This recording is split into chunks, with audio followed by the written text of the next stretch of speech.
Boa tarde, pessoal, tudo bem? Bem, então, né, hoje nós faremos as aulas 19 e 20, mas como vocês podem ver pela lousa que tá aqui atrás de mim, tcharam, tá só a aula 19, tá? O tamanho da lousa só deu a aula 19, então eu vou fazer duas coisas separadas, tá? A gente vai primeiro fazer 19, aí vocês veem se vocês preferem deixar para fazer os exercícios das duas aulas no final, ou se vocês preferem já ir fazendo.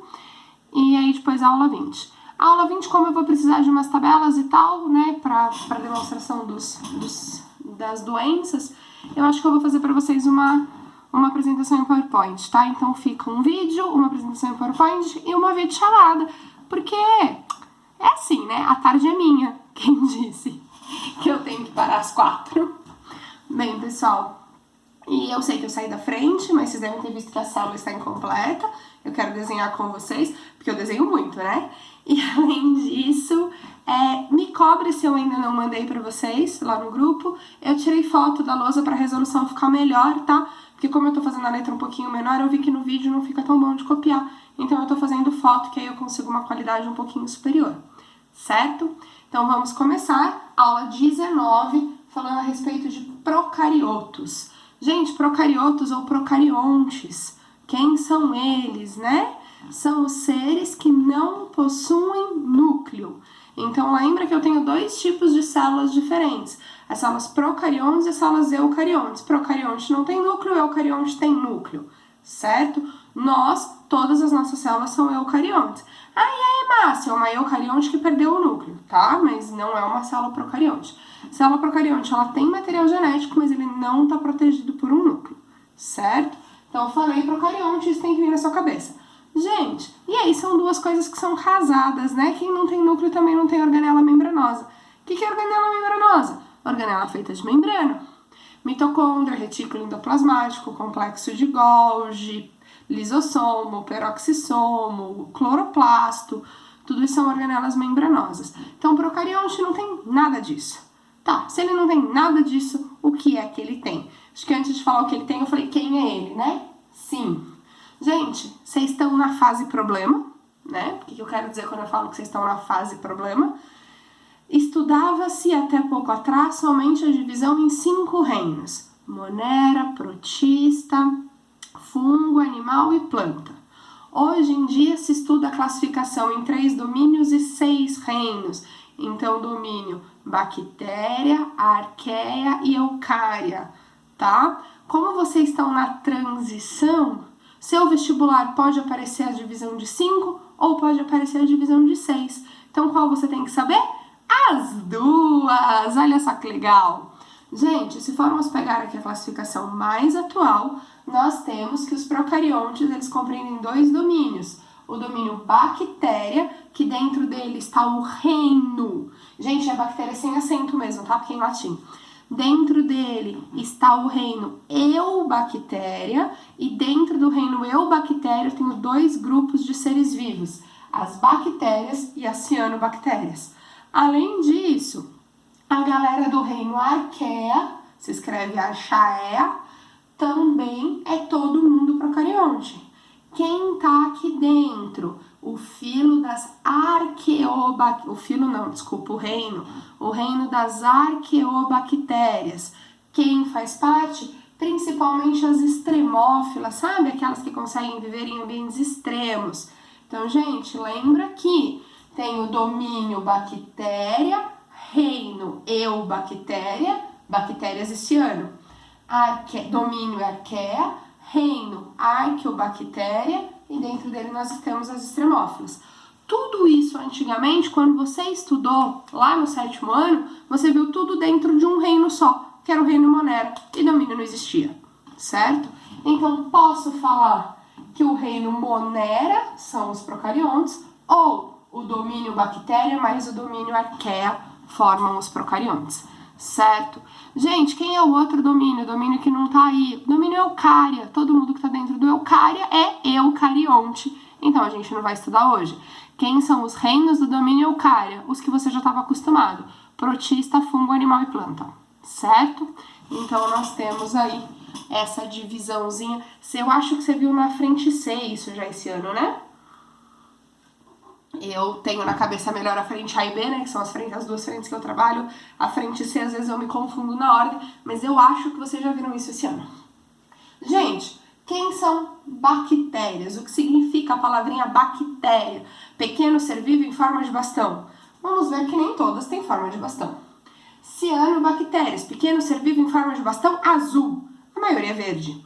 Mas qual que é a grande diferença que a gente tem que saber aqui das duas?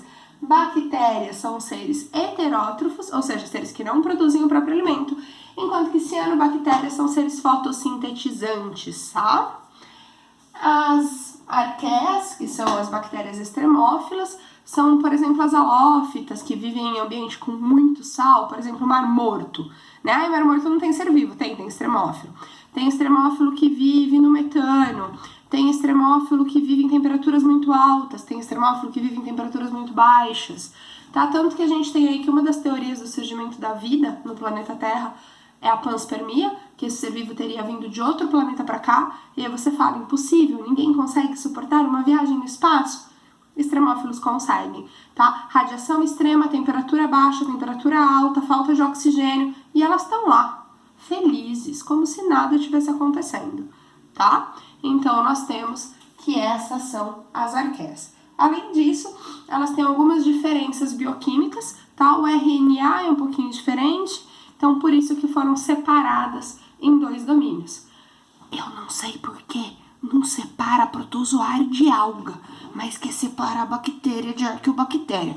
Mas eu sou só uma professora de biologia, né? Não tenho nada que querer me meter na vida das pessoas importantes. Gente, e aí nós temos que saber que, assim, a gente vai pôr aqui como regra procarionte sendo unicelular. Ai, mas já descobriram alguns procariontes que têm 20 células. Sim, já, tá? Mas então a gente vai dizer que 99,9% deles são unicelulares, certo? Então a gente vai tratar aqui de unicelular, mas... Ai, desculpa, achei que eu ia espirrar, mas não espirrei.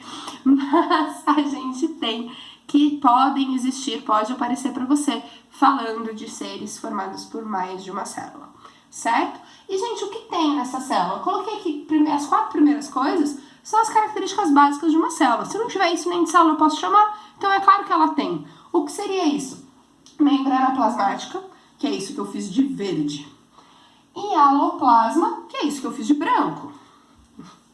Material genético, sendo que elas têm um cromossomo único e circular. Você pode representar como uma bolinha? Pode, mas é comum a gente ver representado assim, ó. E, gente, ele é circular mesmo, tá? Ó, tá vendo? As duas pontinhas se juntaram, certo? Para que serve o material genético? É quem manda na célula, né? Aqui o importante é você lembrar que ele é único, uma molécula só, e circular. Além disso, gente, os bonitinhos que não podem faltar, que são quem trabalha mais que tudo. Ai, eu não legendei, desculpa. Então, isso aqui é material genético.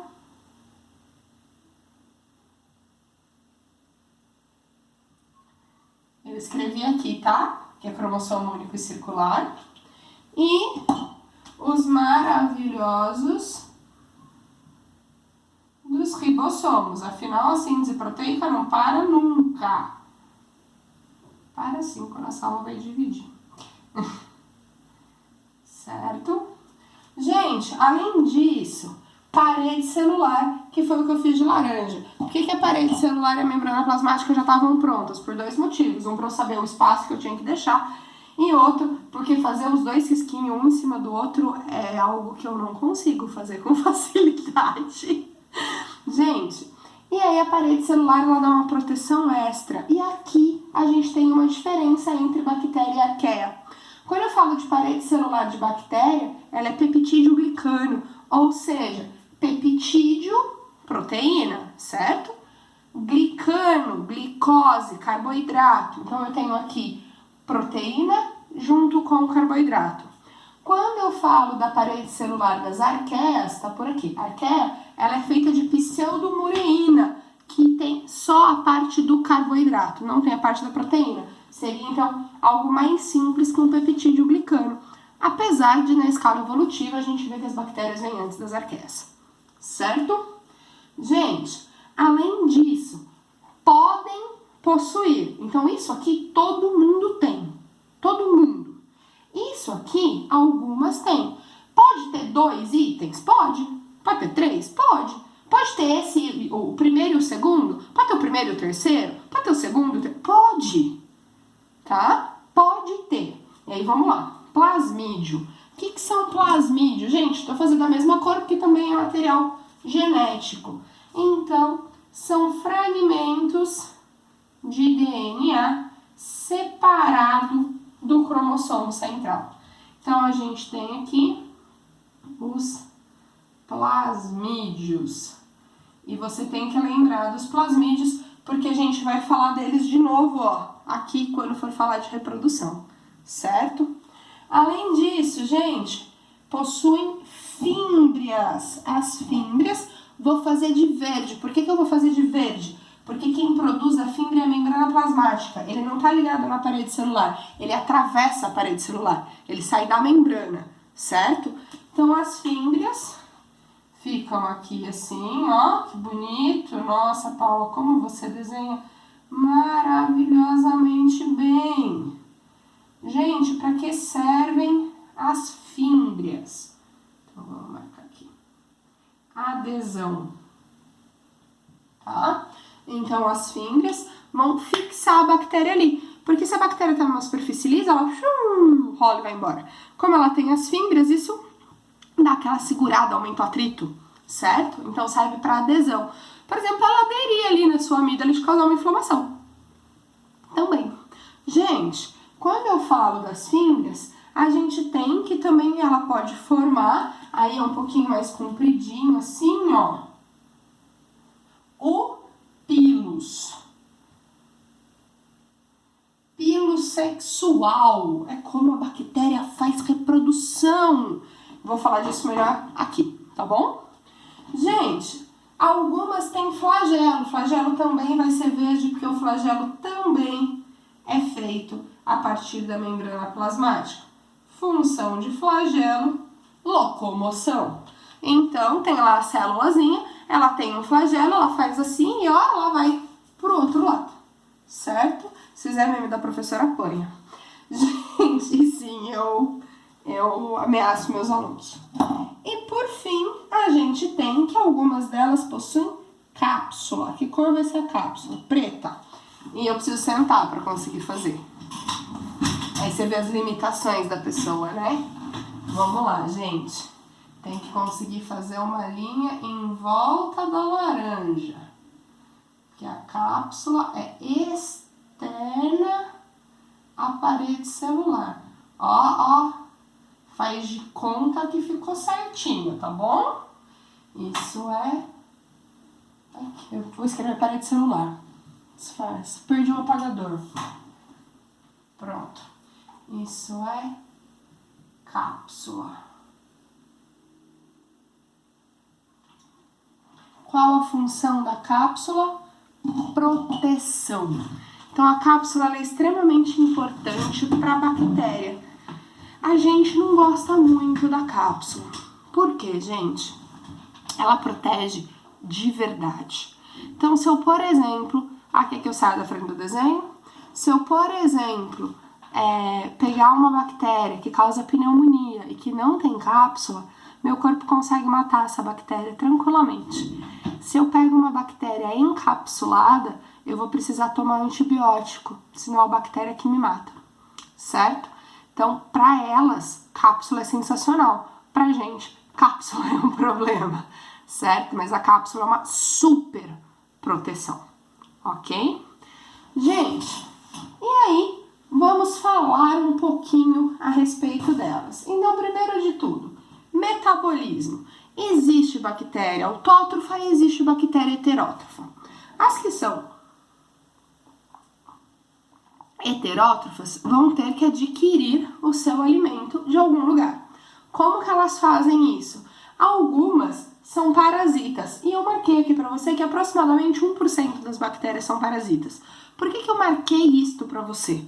Justamente porque é comum quando a gente fala em bactéria, todo mundo pensar em doença. Aí parece que bactéria só serve para causar doença. E, gente, a minoria das bactérias causam doenças. Na verdade, as bactérias são essenciais para a nossa vida. tá? Sem as bactérias a gente não conseguia ter vida no planeta como a gente conhece, tá? Então elas são essenciais pra gente. Isso sem contar os produtos que a gente obtém nela, né? Lembra aí, por exemplo, do seu leite fermentado com lactobacilos vivos? Queijo, vinagre, iogurte, tudo feito a partir de bactéria, tá? Então esquece isso de que bactéria causa doença. A gente estuda as que causam doença porque elas acabam sendo bastante importantes pra gente. Mas lembra que elas são menos de 1%. A maioria das bactérias são lindas. Lembra, a gente viu um monte de bactéria no ciclo do metano, no ciclo do nitrogênio. O metano tá no meio do ciclo. No ciclo do nitrogênio. Tem bactéria no seu intestino, tem bactéria na sua pele, tem bactéria no seu sistema respiratório, tem bactéria em você inteiro, tá? Então, lembra que sem bactéria herbívoro não faz digestão. Então, a gente precisa das bactérias, tá? Gente, então algumas são parasitas, algumas fazem mutualismo. Vamos lembrar o que é um mutualismo? Mutualismo é uma relação entre dois seres vivos de espécies diferentes, no qual ambos são beneficiados e dependem da relação para sobreviver. Então, por exemplo, aqui as bactérias que estão digerindo a celulose dentro do intestino da vaquinha, mutualismo. As bactérias que estão dentro do seu intestino produzindo vitamina D e vitamina K, mutualismo. Tá? Então, muitas bactérias vivem em associação obrigatória com outros seres vivos, inclusive com a gente. Livre. Bactéria que vive por aí, que não faz nada pra ninguém, vive sozinha, não depende de ninguém, não prejudica ninguém, não melhora a vida de ninguém, certo? E existem as lindas que fazem decomposição. Lembra que essas também são muito importantes pra gente.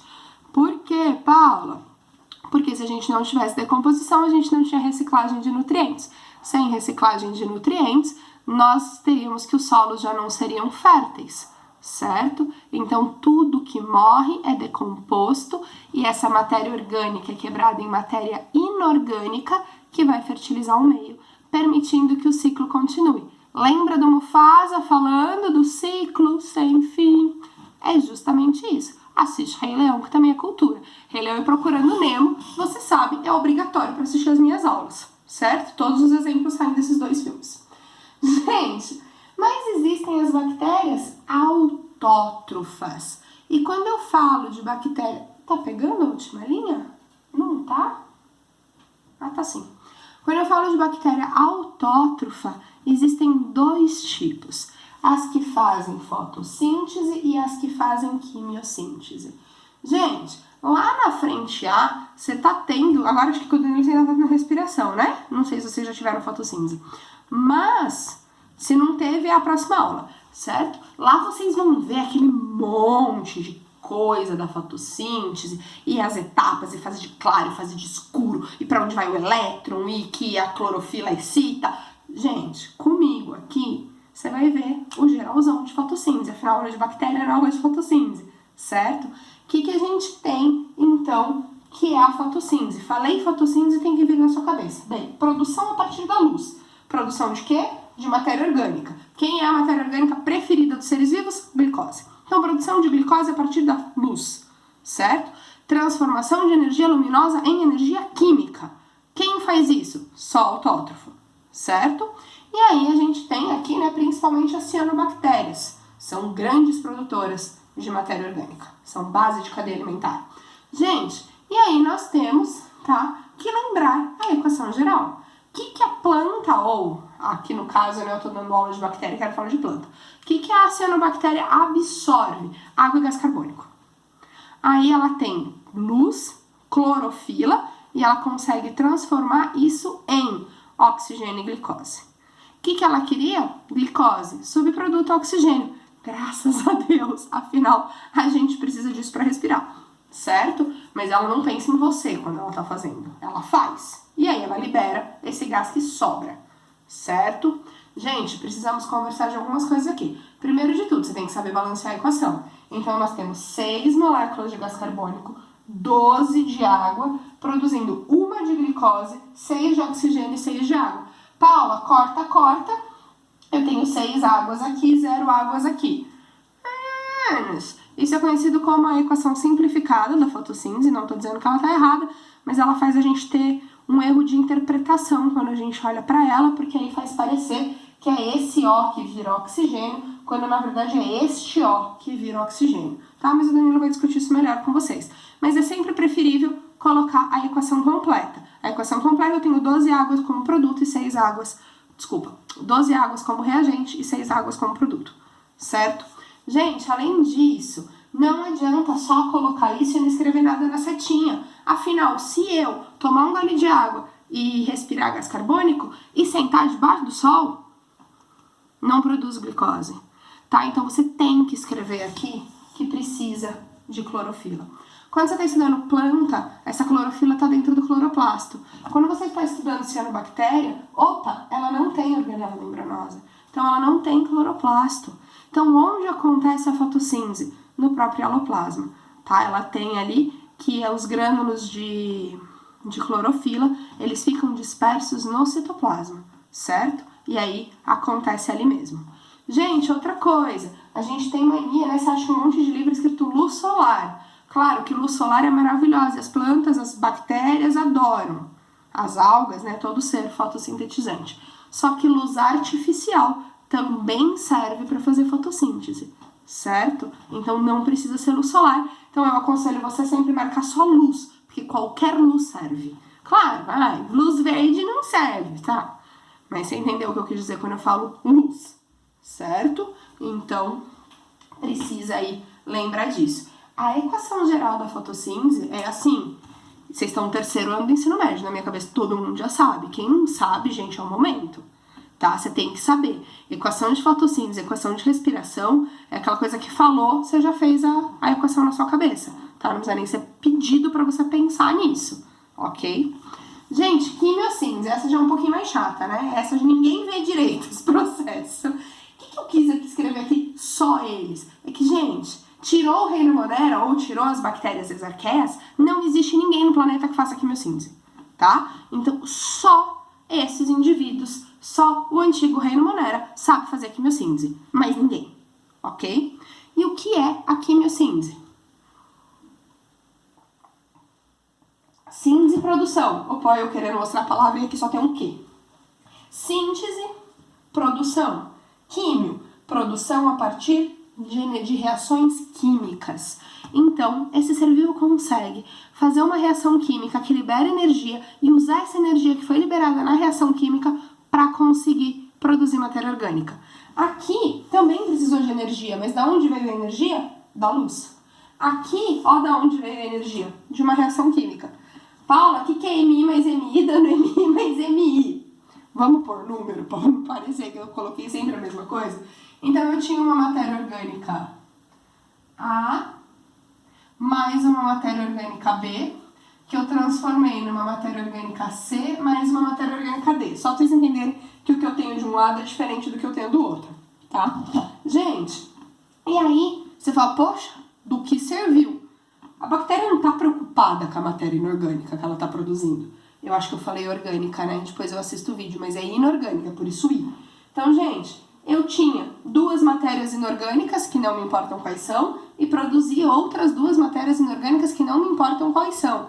Paula, por que você não coloca quais são? Gente, porque existem mais de 30 reações diferentes que acontecem a mesma coisa, que liberam essa energia necessária, tá? Então aqui pode ser muita coisa, então a gente acaba não pondo nada, e eu não quero que você decore nenhuma, eu não sei nenhuma de cabeça, certo? Gente, e aí eu tenho que quando eu transformei isso nisso, houve uma liberação de energia. E aí a safada da bactéria vai usar essa energia, tá? Aqui são principalmente as arqueias, né? Vai usar essa energia para quê? Para juntar gás carbônico e água. Juntou gás carbônico e água e produziu matéria orgânica. Então, de novo, ó, usou energia e produziu matéria orgânica. Usou energia e produziu matéria orgânica. Qual que é a diferença? Da onde veio a energia? Na fotossíntese, ela veio da luz. Da quimiossíntese, ela veio de uma reação química. Gente, e ok, já tenho produção de matéria orgânica aqui e aqui. O que o meu corpinho, coisa linda, e o corpinho da bactéria também, quer fazer com essa matéria orgânica? Liberar energia. Então, vão existir diferentes formas de liberação da energia a partir de matéria orgânica, a partir de glicose. certo? Existe bactéria que faz respiração.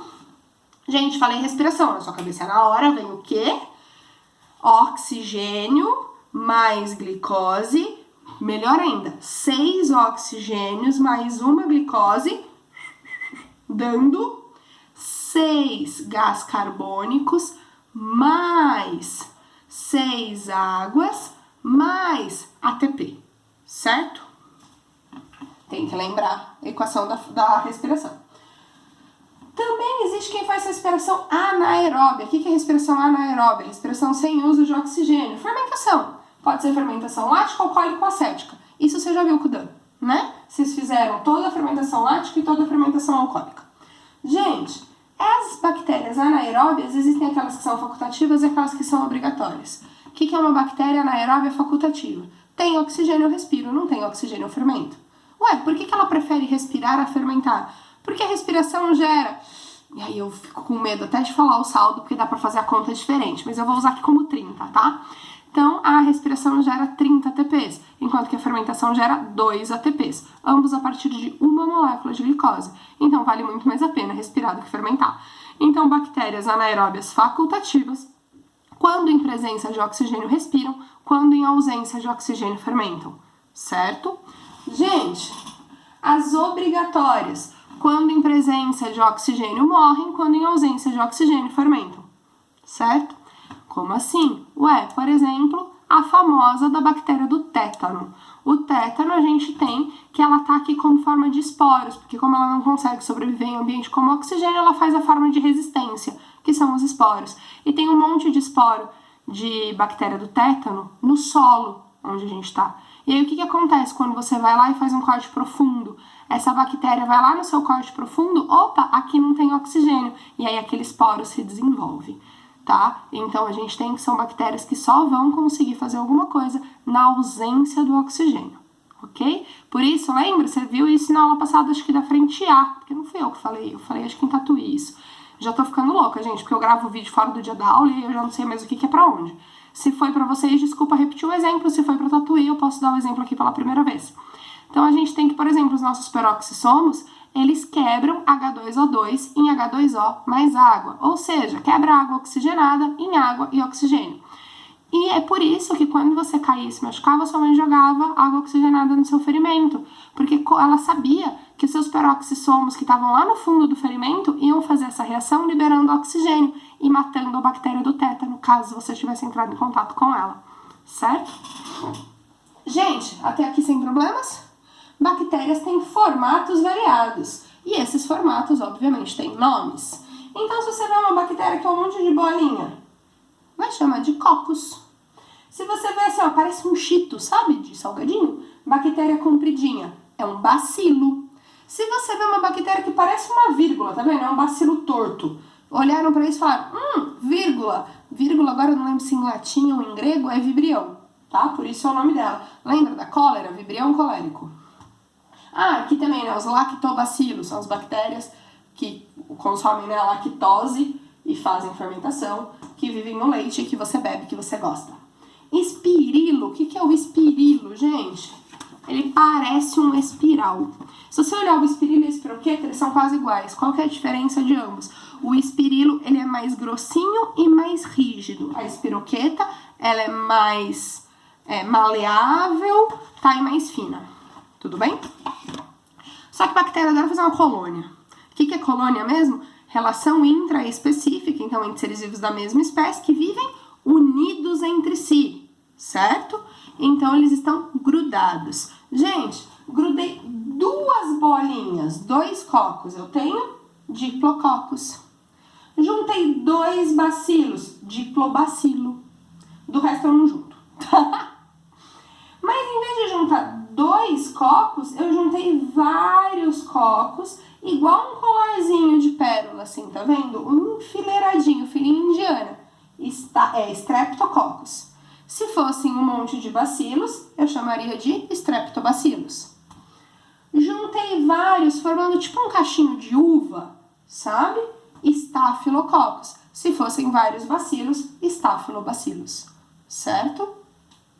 Gente, as arqueias são todas esféricas. Ah, professora, então as arqueias são todas cocos. Não usa o termo, tá? A gente fala que arqueias são esféricas.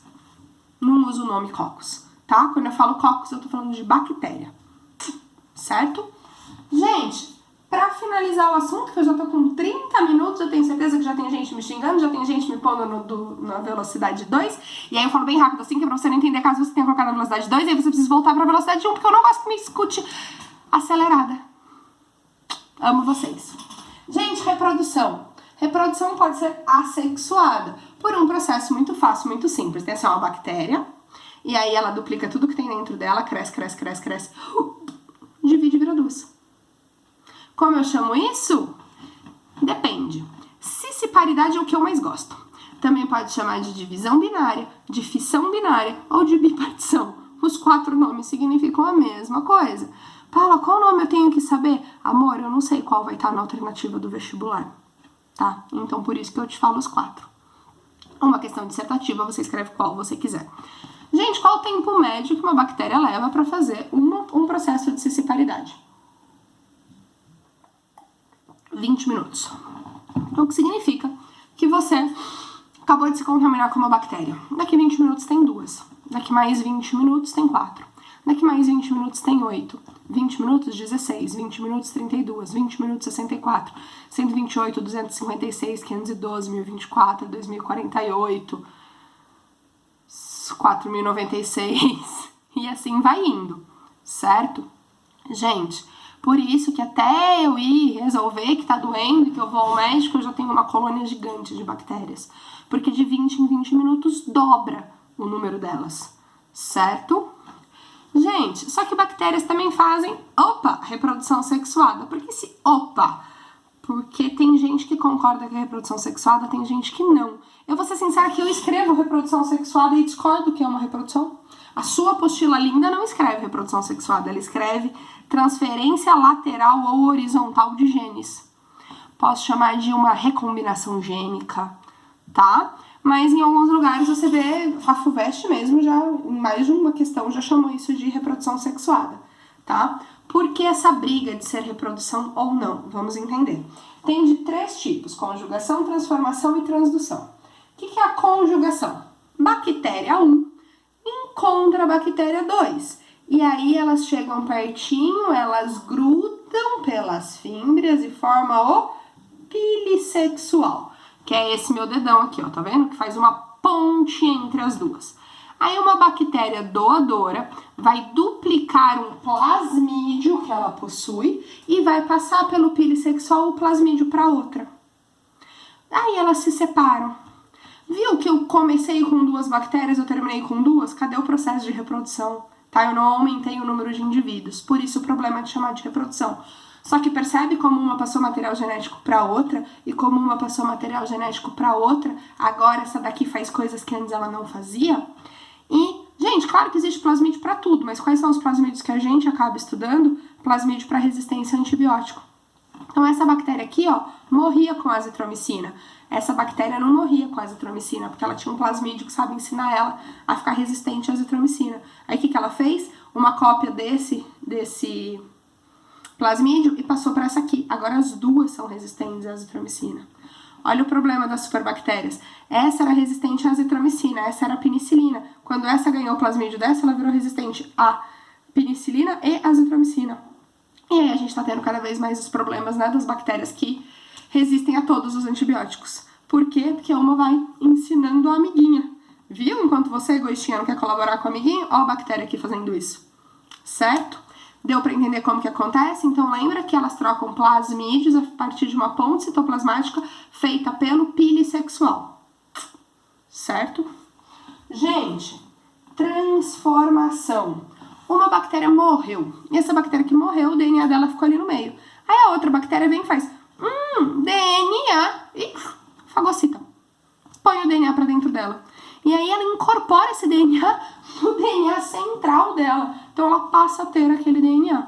De novo, a gente não teve um aumento no número de indivíduos, porém a gente teve um aumento aí de carga genética, certo? Por último, essa eu acho sensacional, gente, a transdução. É que eu não posso falar que seja algo que a bactéria quis fazer, afinal a bactéria é um ser unicelular e não pensa. Mas parece muito algo conspirado, parece muito algo assim que eu maquinei para conseguir fazer. Vocês já estudaram que existem os bacteriófagos, que são vírus de bactérias, certo? O nome dele significa comedor de bactéria. É aquele vírus que parece um robozinho, assim, sabe? Ele tem a cauda dele, as fibras da cauda que ele acopla. E aí, o que esse vírus faz? Ele vai lá e coloca o material genético dele dentro da bactéria. A hora que ele coloca o material genético dele dentro da bactéria, né? Bactéria parasitada, ela para tudo que ela estava fazendo, vamos falar só de ciclo lisogênico, tá? Ela para tudo que ela está fazendo e aí ela vai começar a fazer reprodução de vírus. Então, ela copia material genético de vírus, monta capsídeos, põe o material genético dentro do capsídeo, vai se enchendo de vírus até que, puf, ela estoura, morre e esses vírus vão infectar novas bactérias, certo? Às vezes a bactéria erra, e aí que eu falo que parece que não é erro, parece que é vontade, mas não posso falar isso, tá? Pelo amor de Deus, você nunca me ouviu falando isso. Agora eu esqueço que agora tá gravado, eu não posso falar besteira. Gente, às vezes a bactéria, na hora que ela vai montar vírus, ela erra. E em vez de colocar um material genético de vírus dentro do capsídeo, ela pega o próprio material genético dela e põe dentro do vírus. Então agora existe um capsídeo que dentro dele não tem DNA de vírus, dentro dele tem DNA de bactéria. E aí a hora que esse vírus vai infectar uma bactéria, ele chega lá e joga dentro dela DNA de bactéria. Então ela ganhou mais DNA de bactéria, certo? Ela não sofre nada com isso e ainda ganhou uma variabilidade genética, se deu super bem, ok? E gente, agora é o último item da aula, eu prometo, a esporulação. O que é isso? Então a bactéria está num ambiente e esse ambiente está desfavorável. Como o ambiente é desfavorável, essa bactéria ela vai reduzir reduzir citoplasma, desidratar e formar um esporo. Esse esporo consegue ficar ali inerte por 2, 3, 4, 5 anos, até que as condições do meio voltam a ser adequadas e ela consegue se desenvolver novamente, certo? Amores, agora manda lá no grupo pra mim se vocês preferem primeiro assistir a aula 20 e aí a gente faz os exercícios da 19 e da 20 juntos, ou se vocês querem que agora a gente faça os exercícios da 19 e aí terminando os exercícios a gente faz a 20. Beijo!